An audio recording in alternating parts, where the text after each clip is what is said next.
Jeff Mason is joining us live.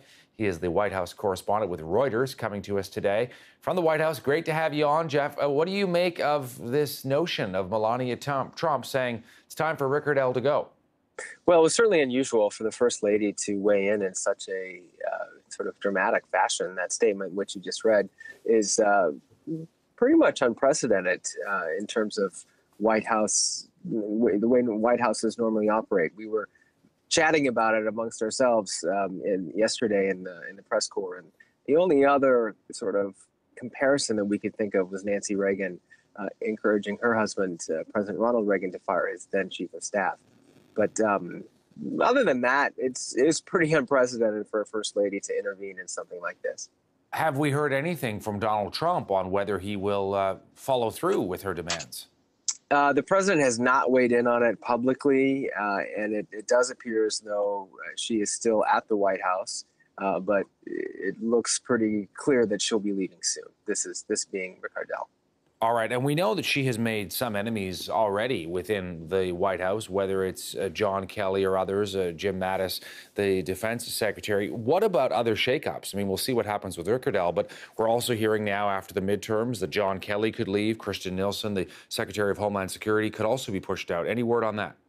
That's right. We're reporting that as well, as many people are, that the president is looking at candidates to replace Nielsen at the Department of Homeland Security. He's been upset with her for not being able to sort of do more on the hardline immigration stance that he has held both as president and before coming into office. As for Chief of Staff Kelly, the two of them, Kelly and Nielsen, are very tight. So it's one possibility that if one goes, the other would go as well. That said, there have been reports off and on for over a year that Kelly was on his way out, and they always proved to be not true. So it's unclear, but it certainly seems like it's something that the president is at least mulling over. Obviously, if you're going to get rid of these people, you have to have people to come in and take over the roles. Are you getting ding, any ding, sense? ding? Right, yes. There we go. Any names flying around where you are?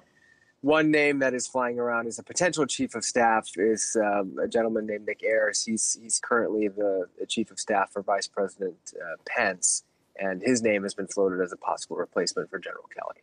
And what about, we were showing our viewers earlier today, Jeff, Jim Mattis and Kirstjen Nielsen down at the border there talking to troops as they're, trying to secure the border from that migrant caravan. Any idea who might be a potential candidate when it comes to defense or Homeland Security?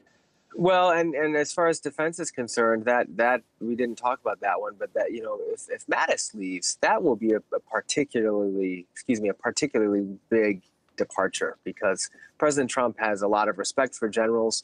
Mattis has been seen by some people as kind of the grown-up in the room and in the cabinet. So if he does go, that would be an especially big move. I don't have any names for you on those right now. There have been some floating around about Nielsen, but none so far that have been confirmed. It's fascinating what you just said about General Mattis, this idea that he is considered to be sort of the adult in the room, and then you have Donald Trump not liking that characterization and saying, hold on a second, I'm an adult in the room. I don't want this narrative out there about General Mattis, so I'd like to move on with somebody else. He likes generals, we know that, but I guess there are other options who might be more preferable, at this point anyway.